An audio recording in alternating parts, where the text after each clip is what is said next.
દક્ષિણ અને સૌરાષ્ટ્રમાં દે ધનાધન કર્યા બાદ વરસાદે ઉત્તર ગુજરાત તરફ પ્રયાણ કર્યું છે અને ઉત્તર ગુજરાતના બધા જિલ્લાઓમાં ધમાકેદાર એન્ટ્રી કરી હતી। ખાસ કરીને બનાસકાંઠા જિલ્લામાં સૌથી વધારે વરસાદ પડ્યો છે। બનાસકાંઠાના દાંતામાં વરસાદ થતાં ઠેર ઠેર પાણી ભરાયા છે। દાંતામાં 4 કલાકમાં 8 ઇંચ વરસાદથી સર્વત્ર જળબંબાકારની સ્થિતિ સર્જાઈ હતી। ખેતરો નદીઓમાં ફેરવાયા છે। તાલુકાના 4 ગામ સંપર્ક વિહોણા બન્યા છે। દાંતાની હોસ્પિટલમાં પાણી ઘૂસી જતા દર્દીઓને ટ્રેક્ટરની મદદથી અન્ય હોસ્પિટલમાં ખસેડવાની ફરજ પડી હતી। ગ્રામજનો તેમજ સેવાભાવી આગેવાનોની મદદથી દર્દીઓને અન્ય જગ્યાએ ખસેડવામાં આવ્યા હતા। આખી હોસ્પિટલમાં પાણી ભરાઈ ગયા હતા, જેથી ખૂબ હાલાકી પડી હતી।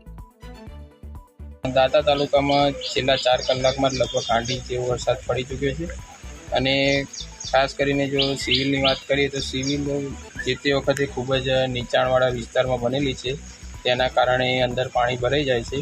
પણ આ બાબતે અમે નવી સરકારી જમીનની શોધખોળ કરીશું અને એ માટે નવું બિલ્ડિંગ બને એ માટે પ્રયત્નો કરીશું। પરિસ્થિતિ એ છે કે જે નદીનો પટ એ પણ સિવિલ હોસ્પિટલ કરતાં ઊંચો છે, જેના કારણે પાણીનો નિકાલ ઝડપથી થતો નથી। જેવું આમ તો અડધો કલાકમાં પાણીનો નિકાલ થઈ જતો હોય છે જેવો વરસાદ બંધ થાય। આ તરફ પાલનપુર શહેર પ્રથમ વરસાદમાં જ બેટમાં ફેરવાયું છે। ધોધમાર વરસાદને પગલે જિલ્લા કલેક્ટર કચેરી સહિતના સ્થળે પાણી ભરાયા છે। કલેક્ટર કચેરીમાં પાણી ભરાતા તંત્રની પ્રી મોન્સૂન કામગીરીની પોલ ખુલી છે, તેમજ પાલનપુર અંબાજી હાઈવે પર કેડસમાં પાણી ભરાતા વાહન ચાલકો અટવાયા હતા। શહેરના કીર્તિસ્તંભ મફતપુરા વિસ્તારના નીચાણવાળા વિસ્તારોમાં પાણી ઘૂસ્યા છે। દુકાનોમાં વરસાદી પાણી ઘૂસી જતા વેપારી મુશ્કેલીમાં મુકાયા છે।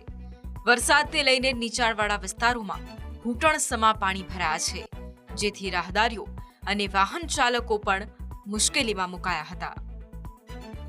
પાલનપુરમાં મોડી રાત્રે જે રીતે વરસાદની શરૂઆત થઈ હતી અને હવામાન વિભાગે જ્યારે રેડ એલર્ટ જાહેર કરાય છે, જેને લઈને અત્યારે અમે આવ્યા છે પાલનપુરનો જે કીર્તિસ્તંભ વિસ્તાર છે ને જેના અમે સીધા દ્રશ્ય બતાવીશું કે પાલનપુરનો જે આ કીર્તિસ્તંભ વિસ્તાર છે ને ઘૂંટણસમાં પાણી ભરાય છે। આપ દ્રશ્યોમાં જોઈ રહ્યા છો, આ જે રિક્ષા છે ને જે બસ આવે છે તેના પૈડા પણ અત્યારે પાણીમાં ડૂબાઈ ગયા હોય એટલું પાણી છે ને અત્યારે ઘૂંટણસમાં અત્યારે જે પાલનપુરની નગરપાલિકાની જે પ્રી મોન્સૂનની કામગીરી ઉપર અત્યારે સવાલો ઉઠી રહ્યા છે, જેને લઈને અત્યારે પાલનપુરનો જે આ કીર્તિસ્તંભ વિસ્તાર છે ત્યાં ઘૂંટણસમાં પાણી ભરાતા અત્યારે તો વાહન ચાલકો અટવાયા છે અને જે રાહદારીઓ છે, દુકાનદારો છે તે પણ અત્યારે અટવાયા છે, જેને લઈને અત્યારે મહત્વની વાત કરવામાં આવે તો પાલનપુરની જે નગરપાલિકાની જે પ્રી મોન્સૂનની કામગીરી ઉપર અત્યારે તો સવાલો ઉઠી રહ્યા છે। Ratansinh Thakor, news capital.